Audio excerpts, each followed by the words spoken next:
bukat mansing putus ko, tabangan mo ako anay, ililit tuloganay, wala diri imo nanay, kato tienda bakal papay, ililit tuloganay,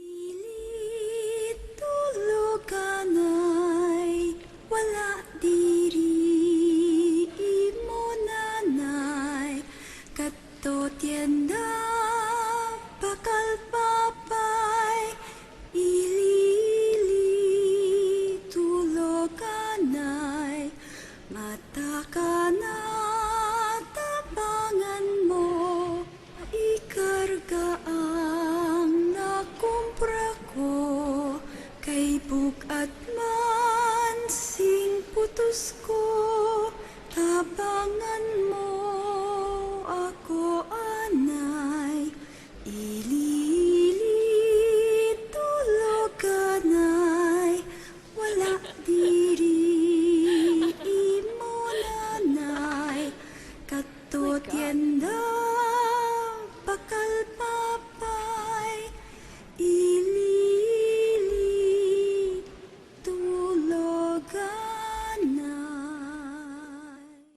ililit tuloganay, wala diri imo nanay, kato tienda bakal papay, ililit tuloganay, mata ka na tabangan mo, ikarga ang nakumpra ko, kay bukat man.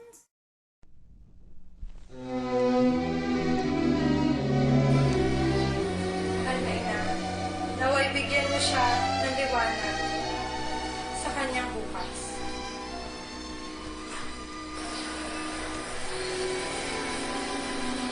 Nena, nakakakita na ako. Siya nga?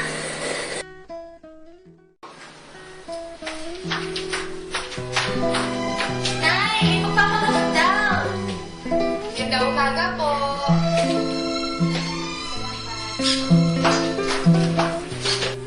Tuloy kayo. Sino ang may pinaramdam? Ano ang nararamdaman mo? May masakit ba sa'yo?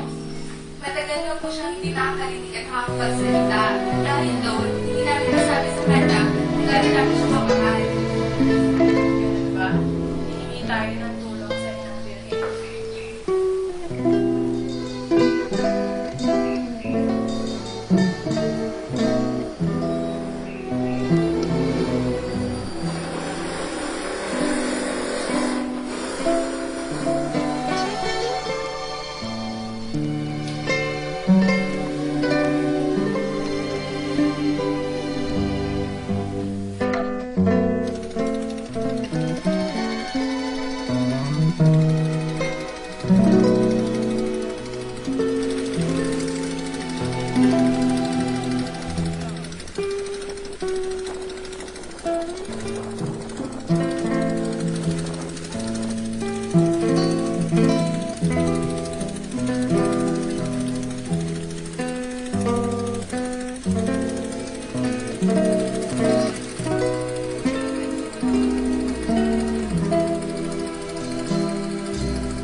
Panginoon, ako po'y lumalapit at sumasampalataya sa inyo.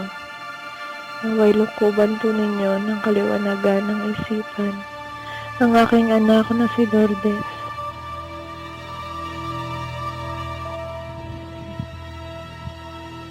Ama, bigyan po ninyo siya ng awa. Patawarin sa kanyang maling gawa. Ako po'y nananalig na ang inyong kabutihan ay ahaplos sa kanyang puso na nilukob na ng kamunduhan. Amen.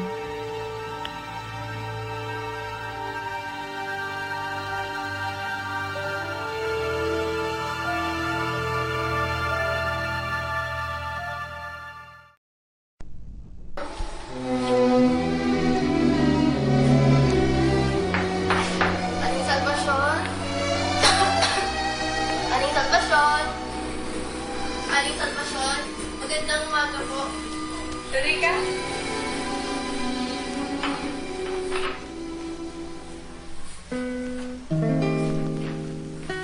Ano ba yung paglilingkod ko sa'yo? Punta po ako dito upang magpapasakali na mapagaling niyo po ang aking ginawasan. Dahil po sa pagkakas ko, hindi na po ako makapag-aral at maraming nasira sa mga pangaral.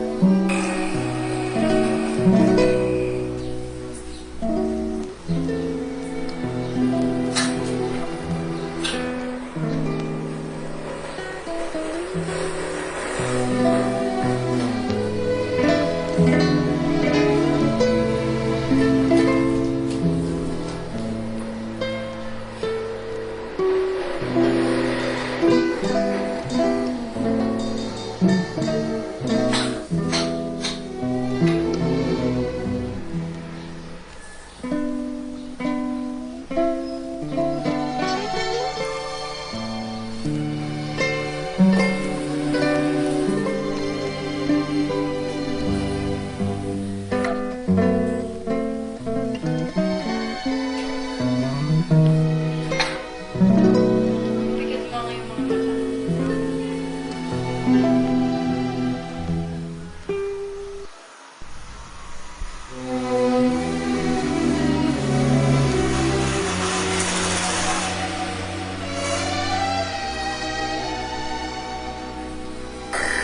Punuin mo ang iyong puso ng kabutihan. Humayo ka at ikaw ay malaya na sa anumang kamla.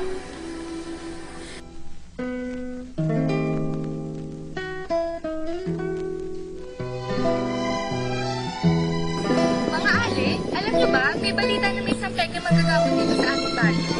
Sino? Kilala ko yun, sa Aling Salvasyon.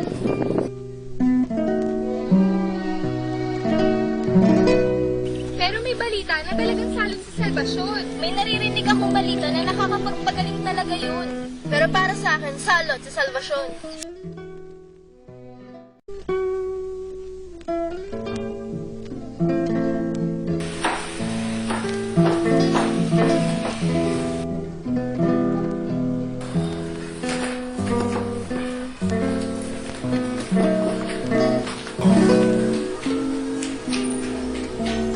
Saan mo magaling mo ganito? Diyan lang sa tabi. Kailangan natin mag-usap. Para sa na naman ba yan, Nay? Pag-uusapan na naman ba natin ang inaalok ng kapangyarihan sa akin? Ilang beses ko ang sasabihin sa'yo na ayoko magpagagawa. Pero matanda na ako, anak. Maraming mga nakakaawa kung hindi mo tatanggapin ang kapangyarihan na ito. Eh di itigil niya yung pagkagamot na yan. Hindi yung ako'y pinipilit niya sa bagay na yan. Mas masaya pa ka maghanap ng lalaki. Isa sa maggamot na mga may keto, bulag, binig, kung ano-ano pa. Pero anak, ito ang tungkuling ipinagkaloob sa amin ng mahal na Virgen. Dapat nga, magpasalamat pa tayo. Dahil tayo ang binigyan ng ganitong tungkulin. Bahala ka dyan, Nay.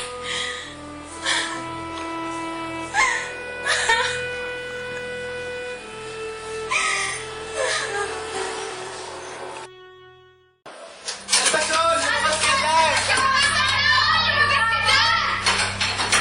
Salvasyon! Hindi ako salot! Salot ka! Banda ka!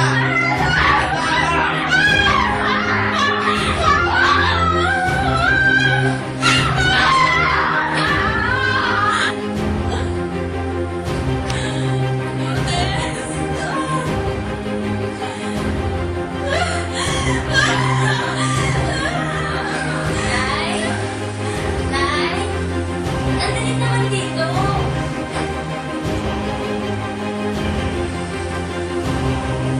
Nay! Ano nangyari sa'yo, Nay? Inay, ano nangyari sa'yo? Sino gumawa sa'yo nito, Inay?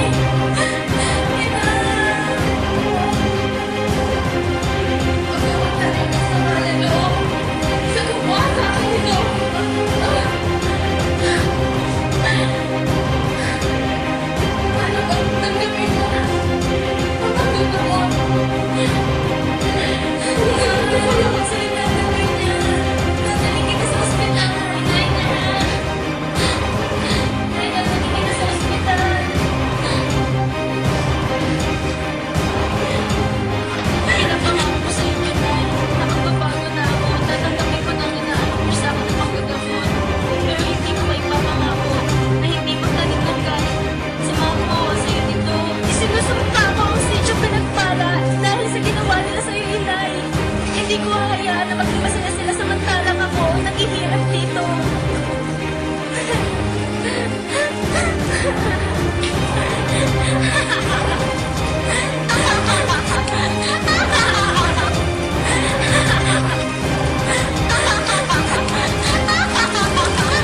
Isinusumpa ko ang sityo pinagpala.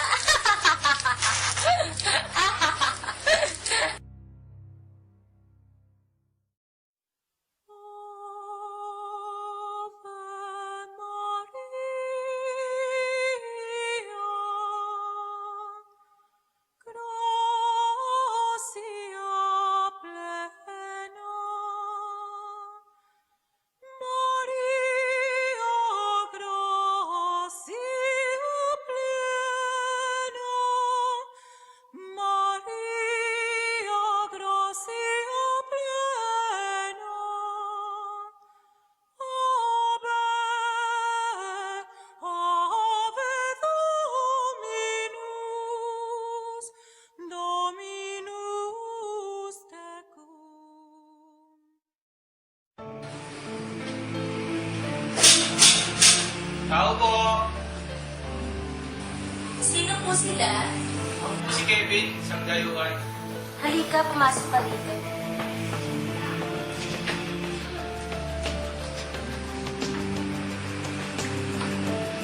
Nangyari sa'yo?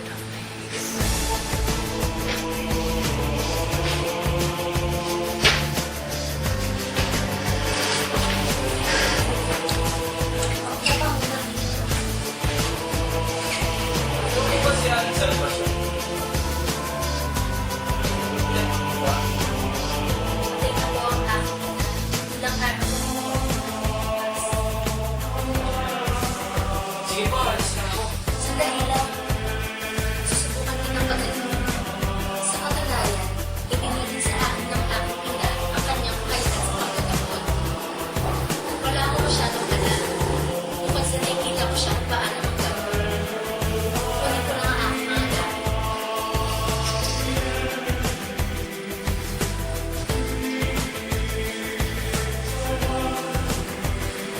Naniniwala ko ba kayo sa kapangyarihan? Manalig lamang sa'yo ang pagkagaling.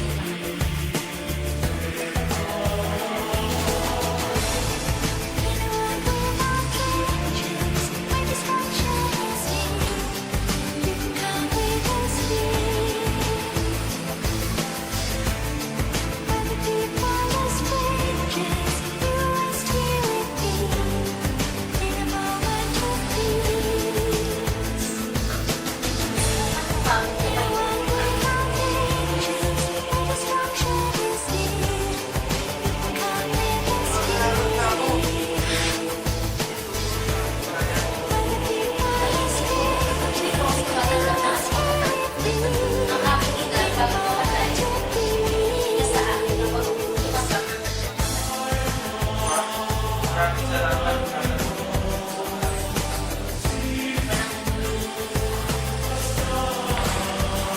Siya pala yung pinagaling ni Lourdes. Oo nga. Siguro nakapaglakad na siya. Nakapaglakad na Maging dayuhan, pinapagamot niya. Oo nga tayo mga kababayan niya. Hindi niya